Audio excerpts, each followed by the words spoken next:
बिस्मिल्लाहिर्रहमानिर्रहीम। अस्सलाम वालेकुम दोस्तों, मैं हूं शाहिद नईम और सीएसएस की एक नई वीडियो के साथ हाजिर खिदमत हूं। दोस्तों, हम कोशिश कर रहे हैं कि सीएसएस को साथ साथ रिवाइज भी करें, इसीलिए मैं आपसे रोज़ाना एक क्वेश्चन भी पूछता हूं जिसका ताल्लुक पिछली वीडियो से होता है। दोस्तों, जैसा कि आप जानते हैं कि पिछली वीडियो में हमने देखे थे मेजरमेंट्स के यूनिट्स से, एक था एब्सोल्यूट यूनिट और एक था रिलेटिव यूनिट। तो आज का मेरा क्वेश्चन ये है कि हमने पिछली दफ़ा जो साइज़ पढ़ा था पिक्सल्स, तो पिक्सल्स का ताल्लुक किस कैटेगरी से है? क्या उसका ताल्लुक एब्सोल्यूट से है या रिलेटिव से? ये आपने मुझे आंसर करना है। अगर आपका आंसर दुरुस्त हुआ तो मुझे खुशी होगी, और अगर आपका आंसर गलत हुआ तो इसकी मतलब ये होगा कि आपको पीछे से मज़ीद पढ़ने की ज़रूरत है। तो आज हम देखेंगे कुछ नई चीज़ें, लेकिन इससे पहले कि हम अपनी वीडियो का आगाज़ करें, तमाम वो दोस्त जो इस चैनल पर नए हैं उनसे गुजारिश है कि अगर अभी तक आपने हमारे चैनल को सब्सक्राइब नहीं किया तो हमारे चैनल को सब्सक्राइब कर लीजिए और उसके साथ नज़र आने वाले बेल के आइकन पर क्लिक करना मत भूलें। इससे ये होगा कि जब भी हम कोई नई वीडियो अपलोड करेंगे आपको उसका नोटिफिकेशन मिलेगा और आप उससे जल्द फ़ायदा हासिल कर सकेंगे। अब बगैर ताख़ीर के हम आज की वीडियो का आगाज़ करते हैं।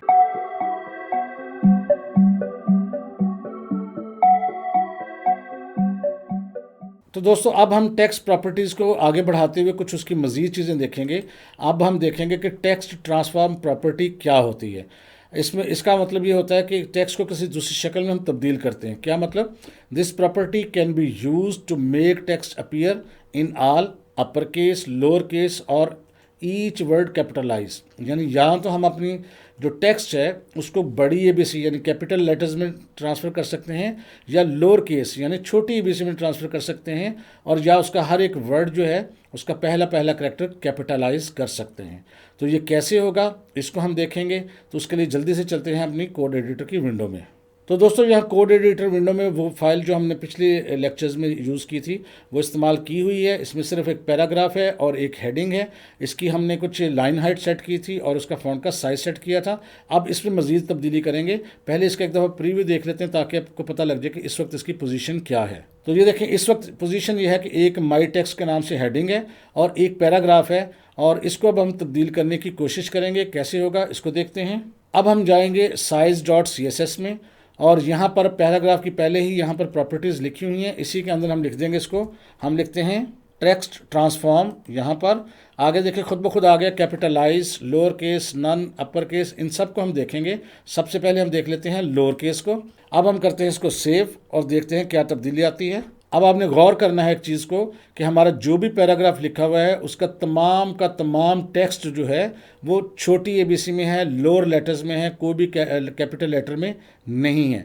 अब अगर हमें इसे कैपिटल लेटर में तब्दील करना है तो हमें क्या करना है? अब हम यहाँ से लोअर केस को कर देंगे अरेज और इसकी जगह लिख देंगे अपर केस। यहाँ देखें लिखा हुआ भी आ गया।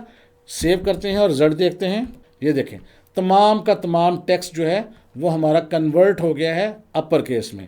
एक और इसमें तब्दीली करते हैं। अब यहाँ अपर केस को रिमूव करके इसकी जगह लिखते हैं कैपिटलाइज। ये देखें, कैपिटलाइज लिख दिया, कंट्रोल एस किया।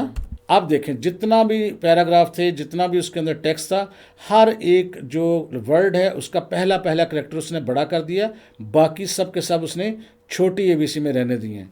अब इसको नेचुरल हालत में कैसे लेके आ सकते हैं?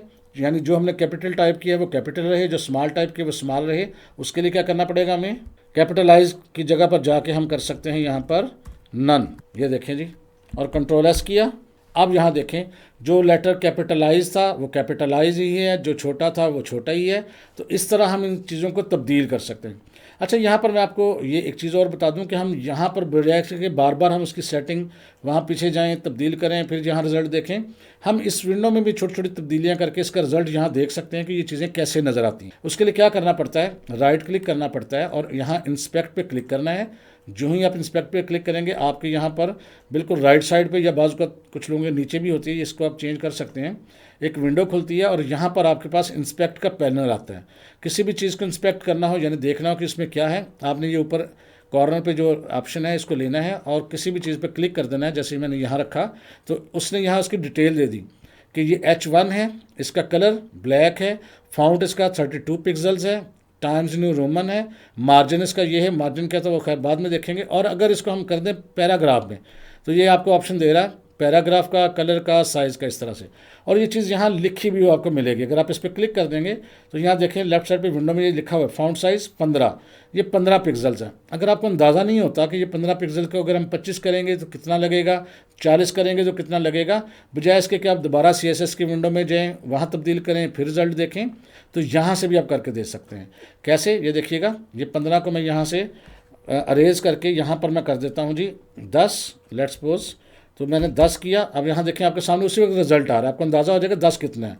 अब आप इसको 15 कर दें, ये 15 है। अब आप इसको फ़र्ज़ करते हैं 25 कर दें, ये 25 है। इसको मैं यहाँ से अरेज करके 20 कर देता हूँ, ये 20 है। तो सारा का सारा रिजल्ट आपको यही नज़र आ रहा होता है। तो यहाँ से भी आप देख सकते हैं। लेकिन याद रखिएगा, जब आप इसको रिफ़्रेश करेंगे, ये जो तब्दीली आपने की है ये परमानेंट यहाँ नहीं हुई। परमानेंट तब्दीली आपको अपनी CSS फाइल में ही करनी पड़ेगी। अगर आप इसको यहाँ पर, बेशक यहाँ पे है भी, इसको रिफ़्रेश कर लेंगे तो ये खुद ब खुद पुरानी जो उसकी सेटिंग थी उसी में तब्दील हो जाएगा।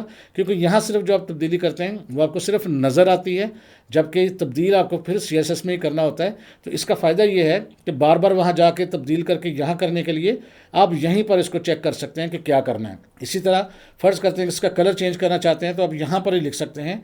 इसके अंदर यहाँ लिख दें जी कलर, जैसे मैं पैराग्राफ के अंदर लिख देता हूँ, यहाँ मैं क्लिक करता हूँ और मैं लिख देता हूँ कलर, और यहाँ इक्वल साइन के बाद मैं लिख देता हूँ लेट्स सपोज रेड। तो यहाँ उसका देखिएगा कलर रेड हो गया। आप यहाँ पर लिख दें ग्रीन, ग्रीन हो गया। आप इसका यहाँ लिख दें ऑरेंज, ऑरेंज हो गया। आप इसका लिख दें यहाँ पे ब्लू, यानी जल्दी आपका काम हो जाता है, आपको बार बार वहाँ जाने की ज़रूरत नहीं रहती। तो ये आप इंस्पेक्ट से भी काम कर सकते हैं। यही काम आप यहाँ पर पैराग्राफ के साथ भी कर सकते हैं। आप यही काम जो है हेडिंग के साथ भी कर सकते हैं, सब चीज़ों के साथ कर सकते हैं। जैसे टेक्स्ट ट्रांसफर में यहाँ लिखा हुआ है नन, अगर आपको यहीं पर इसको लोअर केस कर दें या कैपिटलाइज कर दें, ये देखिए लिखा हुआ भी आपके पास आ जाता है। अगर आप इसको अपर केस कर देते हैं यहाँ पर तो ये खुद ब खुद उसी वक्त बड़ा हो जाएगा। अगर आप इसको यहाँ से अरेज करके यहाँ पर आप कैपिटलाइज करते हैं तो ये देखें कैपिटलाइज हो जाएगा यहाँ। तो जो भी आप करेंगे यहाँ खुद ब खुद उसका रिजल्ट फ़ौरन के फ़ौरन आपके साथ यहाँ नज़र आता रहेगा। तो दोस्तों चैप्टर 2 को हम यहाँ पर कर रहे हैं और अब हम चाहते हैं कि चैप्टर 2 के कुछ असाइनमेंट्स आपके साथ मैं शेयर करूँ। आज मैं आपको 3 असाइनमेंट्स बताऊँगा, वो आपने खुद करनी है। और आज मैं आपको करके नहीं दे रहा, आपने करनी है, कोशिश करनी कि खुद करें। हाँ, अगर आप मुझे आप कमेंट करके कहेंगे कि आप ये असाइनमेंट्स कर दें तो फिर मैं आपको कर भी दूंगा। पहली असाइनमेंट क्या है, create a heading on the page which should be. आपने पेज पर एक हेडिंग क्रिएट करनी है, उसमें क्या हो, सेंटर एट पेज, पेज में सेंटर पे हो, colour should be red, colour उसका सुर्ख हो, text should be in upper case, और टेक्स्ट जो है उसका कैपिटल लेटर्स में होना चाहिए। Assignment number 2, make a div as parent, यानी बाहर आपने एक डिव क्रिएट करनी है, and inside make a child div, उसके अंदर एक और डिव क्रिएट करनी है। उसमें फिर क्या करना है, इनसाइड पेरेंट डिव, यानी बाहर वाले डिव के अंदर टेक्स्ट लिखवाना है आपने parent with red colour and 30 pixel of font size में। और इन चाइल्ड डिव में आपने क्या करना है, राइट टेक्स्ट चाइल्ड, वहाँ चाइल्ड लिखा जाए जो ग्रीन कलर में हो और उसका फॉन्ट साइज 15 हो। तीसरी आपने असाइनमेंट ये करनी है, सेट फॉन्ट फैमिली एरियल, ये फॉन्ट फैमिली आपने एरियल सेट करनी है फॉर इंटायर HTML डॉक्यूमेंट, यानी आपके डॉक्यूमेंट में जो कुछ भी हो पूरा का पूरा एरियल में लिखा गया हो। कोशिश करें, आपको रिवीजन करने का मौका मिलेगा। अगर आप इन तीन चीज़ों को कर लेंगे तो डेफिनेटली इसका मतलब होगा पीछे जो पढ़ लिया है आपने वो आपको आता है, और अगर आपसे नहीं हो रहा तो फिर आपको दोबारा से पढ़ने की ज़रूरत है। मैंने पहले भी कहा है कि अगर आप मुझे ये कहेंगे कि ये आपको सॉल्व करके दूं तो मैं इसकी एक वीडियो बना दूंगा जिसमें मैं आपको सॉल्व करके दे दूंगा, लेकिन उसकी शर्त यही है कि आप मुझे कमेंट करके बताएं कि आपको ये मैं सॉल्व करके दूं, तो फिर मैं आपको सॉल्व करके देने की एक वीडियो बना दूंगा। तो बस आज के लिए इतना ही जी। मैं उम्मीद करता हूँ ये वीडियो आपके लिए हेल्पफुल रही होगी और इसमें से कुछ ना कुछ आपने नया ज़रूर सीखा होगा। अगर ये वीडियो आपके लिए हेल्पफुल रही और कुछ नया सीखा है तो इसको लाइक कीजिए और शेयर कीजिए। इंशाअल्लाह ताला मुलाकात होगी नेक्स्ट वीडियो में कुछ नई चीज़ों के साथ। तब तक के लिए इजाज़त दीजिए। अल्लाह हाफिज़।